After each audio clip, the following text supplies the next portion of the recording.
Hello and welcome to this edition of Cyber Chats.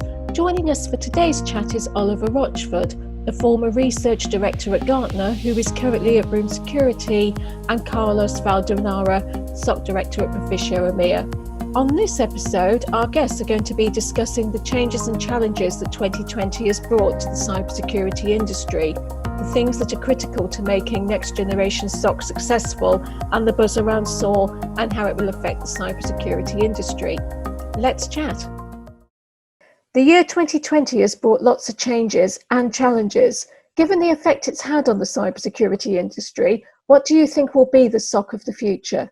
What does a future SOC look like? What's a future-proof SOC? And I think that's definitely changed over the last decade because we've gone away from just doing some very basic log management to really needing to identify things quickly. I think the thing that has changed is that the drivers move from compliance to actual breaches. But if we begin just in the detection area, you want something, what people are calling XDR now, something which will give you visibility on the endpoints, on the network, into the payload. You want to be able to look into the cloud. And we have some novel challenges to solve. You have to basically include infrastructure as a service, which doesn't give you the traditional mechanisms to do monitoring. We have a lot more remote working. So you're going to have to work out a way of how to monitor the access that these users have. But really, it all begins with that detection. Bad data in, bad data out. And so ensuring that you get the right visibility is the number one step. To keep the amount of people to a minimum, I would say, to make sure that you don't need 1 million people to run the SOC, we're relying far more heavier on automation and analytics. There's a lot of things we can automate, essentially things which typically be associated with first kind of tier analyst work. So that means verifying false positives using SOAR, using threat intelligence to be able to put context around it, and being able to also fuse asset and company context. Who's behind it? Anything to allow the analyst to come to a resolution quicker, to reduce that time to insight. And extending really the SOC with managed services to a great degree. Well, my favorite example is forensics. You shouldn't need a full-time forensic expert. If you do, you're doing something wrong. You're getting breached every day. It's something which you need potentially on an ad hoc basis, and so it makes sense to centralize it. Similarly, if you have senior analysts, do you really want them to sit with eyes on the logs when you can do that at scale with a managed service provider who can do it for hundreds of companies at the same time? And lastly, it's about being able to action something. I think EDR is a great innovation there, where now from a SOC, without needing to be a system administrator, we can actually do remote containment. So also not just sitting in that ivory tower and forwarding alerts, but actually being able to reach out, contain, and help with incident response as well. And so that's really the evolving SOC that we're looking at. And I think there's a lot of technologies right now, from SOAR to machine learning, which can really aid in building that. But at the end of the day, it's still very much a people-driven thing.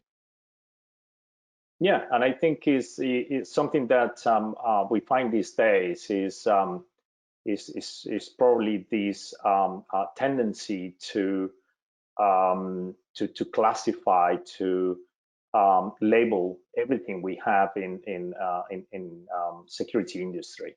Is the buzzwords are probably one of those examples.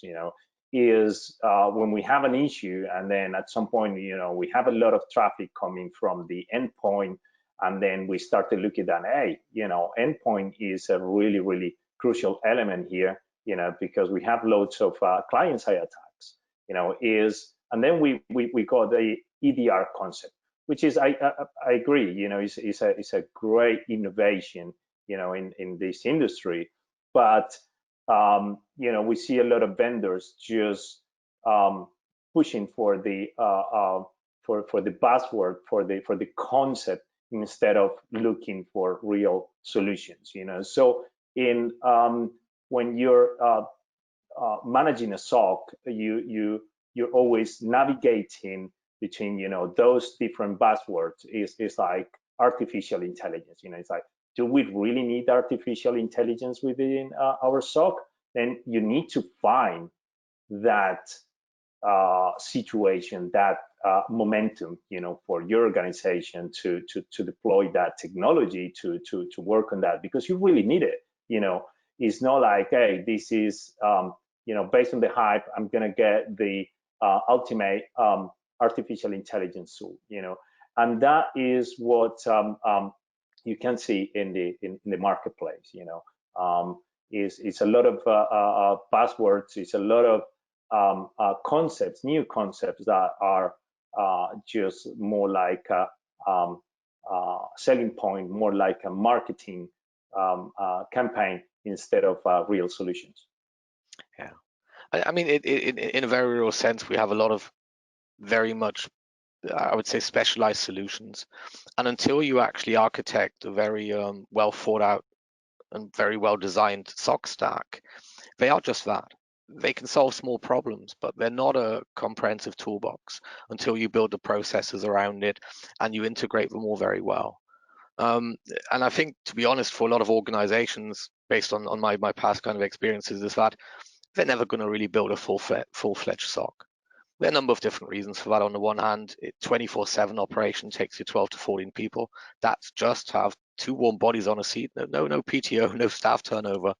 And you're going to have a team that's able to manage upwards of 20, 30 different technologies. They have to be up to date on a variety of different domains, from red teaming to forensics to a variety of different threats across the application infrastructure layer and so on. It's very difficult to get that into a small team. No matter how talented people are, you know, I know there's some really knowledgeable ninjas out there, but there's a limit to every company being able to set up a team like that. So I think the managed services component is going to be something that's going to grow in importance massively. We're already seeing that as well. The other aspect of that is that there are a lot of companies who probably don't want to become security experts. They want to focus on their core business. And so concentrating these skills, I would say this next generation SOC, it's very much a provider or large enterprise play. Yeah, I agree. I think is what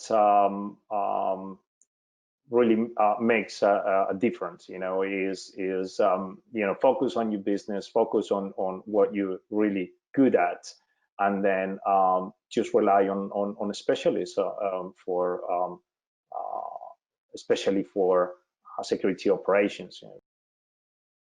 What elements will be critical to making these next generation SOCs successful?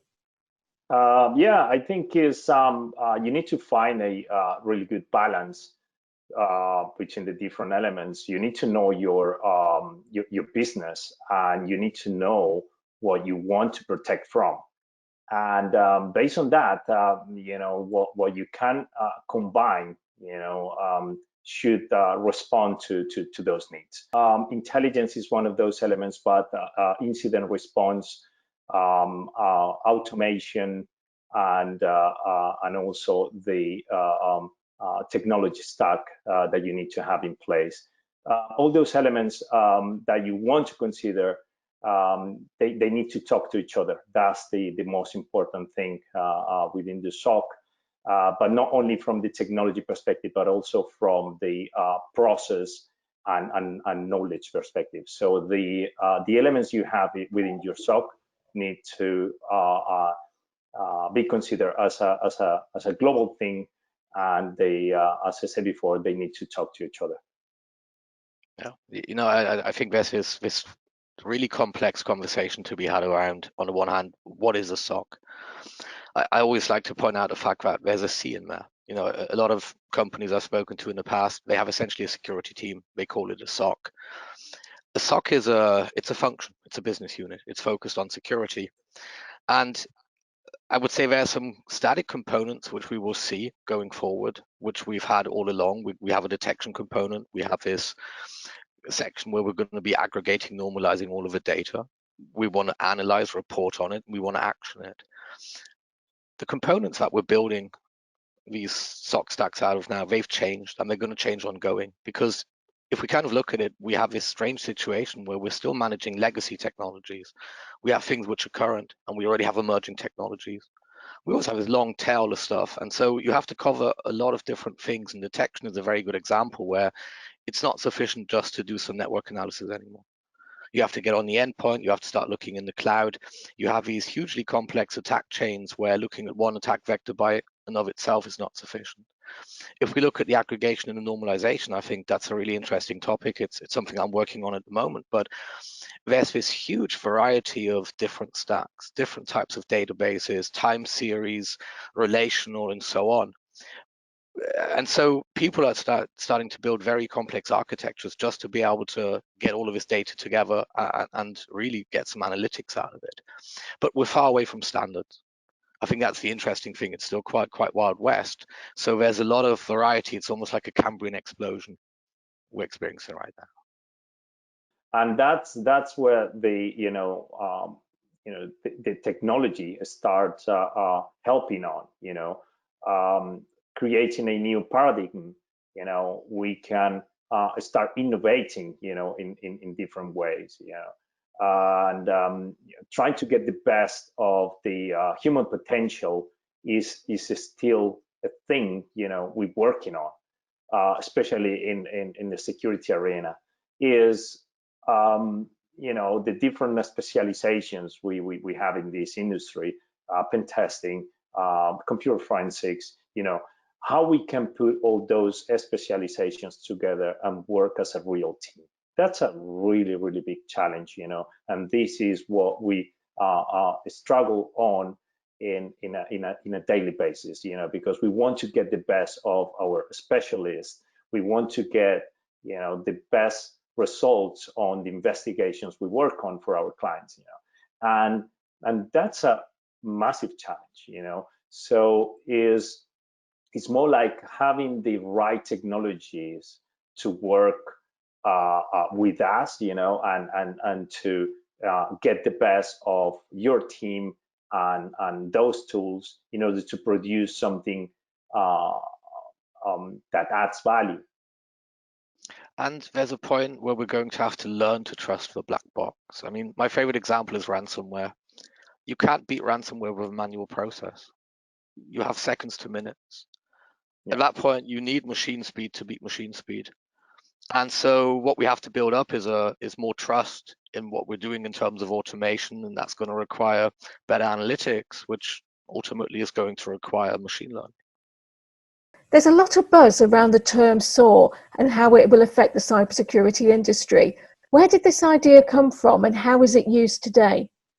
So for a little bit of a history lesson, when I was at Gartner, there's a really smart analyst there called Paul Proctor. He was covering GRC, and he approached me and he said he was getting a lot of end users really asking about something which sounded a bit like GRC, but it wasn't. What they were really looking for something which was going to do some analytics reporting and automation, something which would stand, I would say, almost in the middle layer. And it's strange because I was getting the same kind of request from the vulnerability management SIM space. People wanted reporting and to be able to act on it that was not, I would say, based on events. It was more taking a aggregated view and then being able to get synthesize better insights out of it. So the first iteration was actually focused on orchestration, analytics, and reporting. And so we started tracking this market. At the beginning, we considered an architecture. We had all these different little players you could stick together to kind of build this almost like a reporting and automation stack. But it crystallized more towards the area of what we know now, security, orchestration, automation, and response.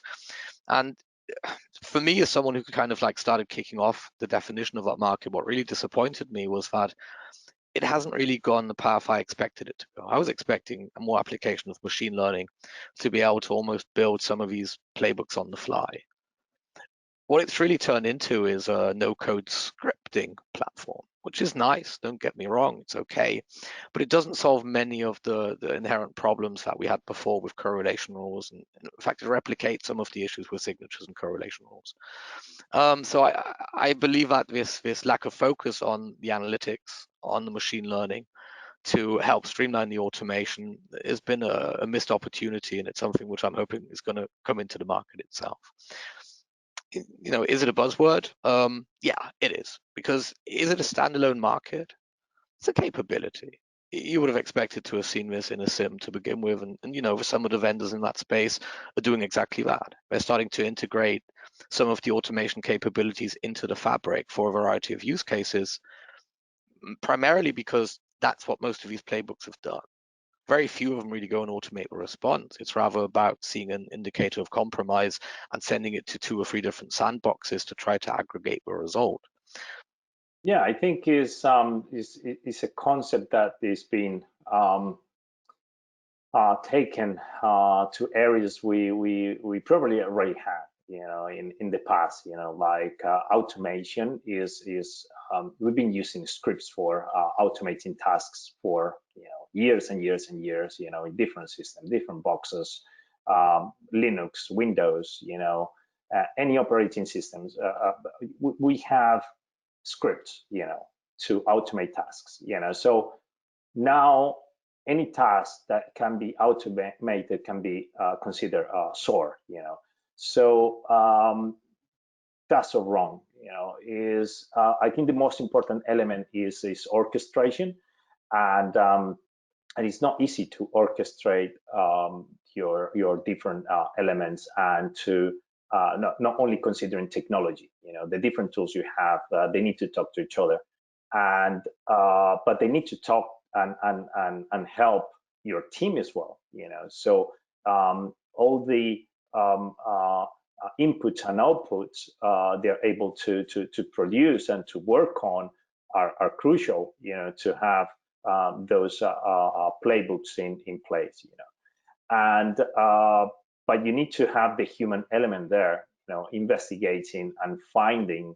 the different details of the threats, and then once you know a threat, you can automate some actions around that threat for detection, for response, but if you don't know the threat, you cannot automate anything, because you don't know what to look at, you don't know what to block, and that is crucial, so SOAR is here to help, but it needs to be complemented by something else. I mean, it does all really come back to the fact that we need better intelligence and automation. I mean, I think prioritization is such a good example here of measuring risk, where all things being equal, if you have 1,000 critical findings, which one's really critical? If you can fix 100, which one do you pick now? And that all comes down to better intelligence and better validation. One example I can always come up with, because I worked in the vulnerability management industry for a long time, is that we have all of these vulnerabilities, but only a very small percentage are actually exploited in the wild.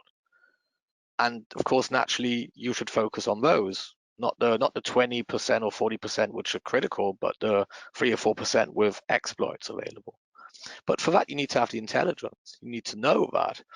And so I think, thankfully, we're starting to do a lot more correlation. We're starting to find these shared taxonomies, these shared ontologies, to be able to exchange that information. But it all comes down to having better information and intelligence at your fingertips to be able to differentiate between things which all, on the face value, look pretty much the same. Yeah, I agree. And as you say, validation is critical, but you need to navigate, between those two different elements, like business knowledge, what really is a big impact for your business, and what you really know of that threat, so that's the way to prioritize everything you do, in your organization. But the thing is, when we have these tendency to standardize or even automate, I always have this question is, would you isolate a system the same way with the same threat if it impacts on the financial department than on the let's say production facility, like a factory? It's like, you have to be that granular, you have to be that specific, otherwise you're missing the point. We would like to thank Carlos Valderrama and Oliver Rochford again for joining us on this episode. If you have any questions or comments regarding any of the topics discussed today, please feel free to reach out to us at proficio.com. Thank you again for joining us, and we hope you tune in to the next episode of Proficio Cyber Chats.